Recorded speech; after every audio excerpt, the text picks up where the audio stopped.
Bonjour les Sagittaires, c'est So. Donc non, je ne vais pas vous faire un autre tirage puisque je vous ai déjà fait un tirage pour le mois d'octobre. J'ai décidé de faire une petite capsule en milieu de mois. Bon, je suis pas sûre d'avoir grand succès, je dois avouer, mais c'est pas grave parce que moi ça me fait plaisir et je me dis que ça peut faire plaisir à 2-3 personnes et ben, je continuerai à le faire. Donc c'est une capsule qui s'appellera un signe, un mois, un poème. Donc moi je suis passionnée de poésie, je suis passionnée de texte.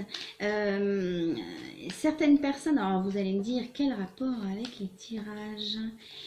Eh bien, vous savez, certaines de mes collègues travaillent avec des runes, avec des gris-gris, parfois même avec des pendules, ce genre de choses. Il existe d'autres supports que les cartes.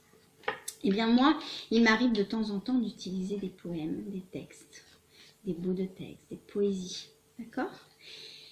Voilà, donc j'avais envie de vous faire découvrir ça. Donc là, je ne vais pas faire un tirage, je vais me contenter de vous lire un poème. Un poème décidé par mon jeu de 52. Pour vous les Sagittaires.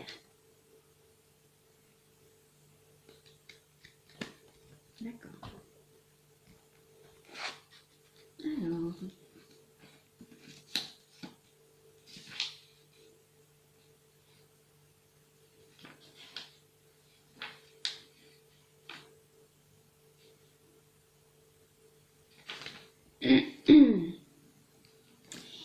Alors, pour vous les Sagittaires, donc pour le mois d'octobre, ce sera une lettre et pas un poème. J'utilise les lettres aussi, hein. Donc les textes de manière générale. Donc là, c'est une lettre de Bonaparte, écrite à la citoyenne Bonaparte, rue Chantereine, numéro 6, chaussée d'Antin à Paris, Albanja, le 7 avril 1796. Je reçois une lettre que tu interromps pour aller, dis-tu, à la campagne. Et après cela, tu te donnes le ton d'être jalouse de moi, qui suis ici accablée d'affaires et de fatigue. Ah, ma bonne amie, il est vrai que j'ai tort. Dans le printemps, la campagne est belle et puis l'amant de 19 ans s'y trouvait sans doute.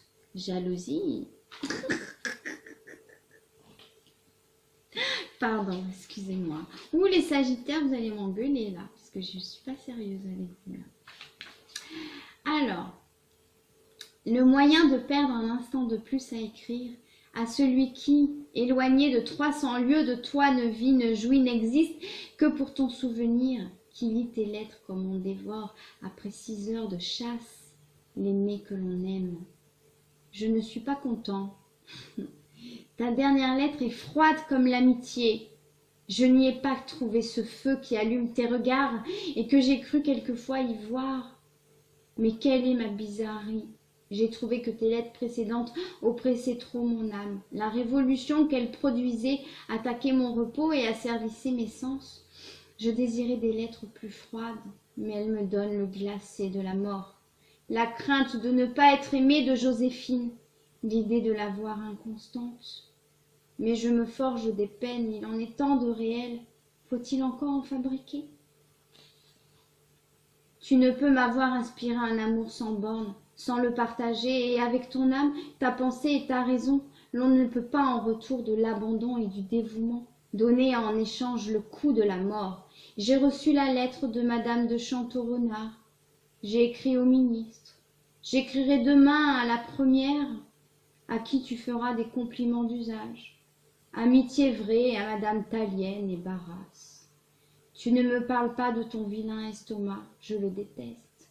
Adieu jusqu'à demain, mio dolce amor. Un souvenir de mon unique femme et une victoire du destin, voilà mes souhaits. Un souvenir unique, entier, digne de celui qui pense à toi et à tous les instants. Mon frère est ici, il a appris mon mariage avec plaisir, il brûle de l'envie de te connaître. Je cherche à le décider à venir à Paris. Sa femme est accouchée, elle a fait une fille. Il t'envoie pour présent une boîte de bonbons de Gênes. C'est beau, hein? Tu recevras des oranges, des parfums et de l'eau de fleurs d'oranger que je t'envoie. Junot, Murat te présentent leur respect. Un baiser plus bas que le sien. Je vais me coucher, ma petite Joséphine. le cœur plein de ton adorable image et navré de rester tant de temps loin de toi.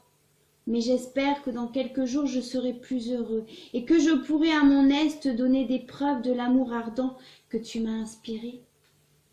Tu ne m'écris plus, tu ne penses plus à ton bon ami, cruelle femme.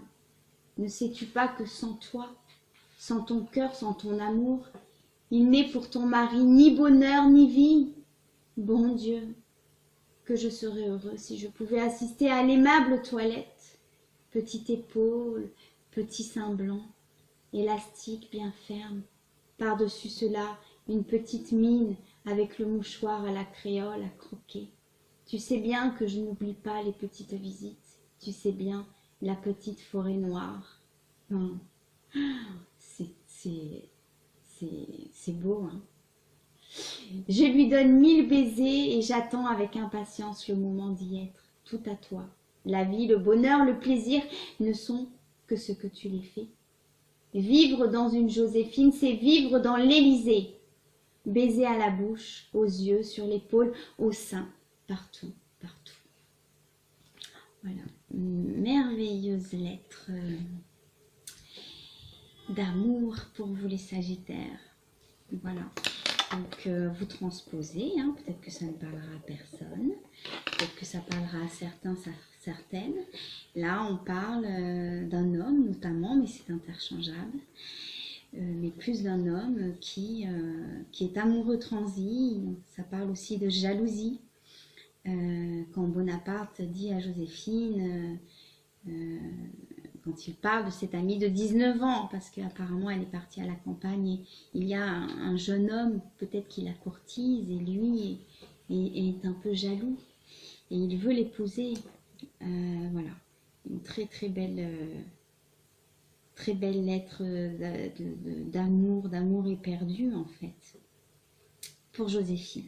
Voilà les Sagittaires, je ne suis pas persuadée de faire 20 000 vues avec ce genre de truc, mais si ça peut plaire à certains, voilà. Donc pour les mois suivants, je vous épargnerai mes blablas, je me contenterai juste de choisir et lire un poème. Là c'est juste pour présenter un peu la capsule. Voilà, je vous embrasse, bisous.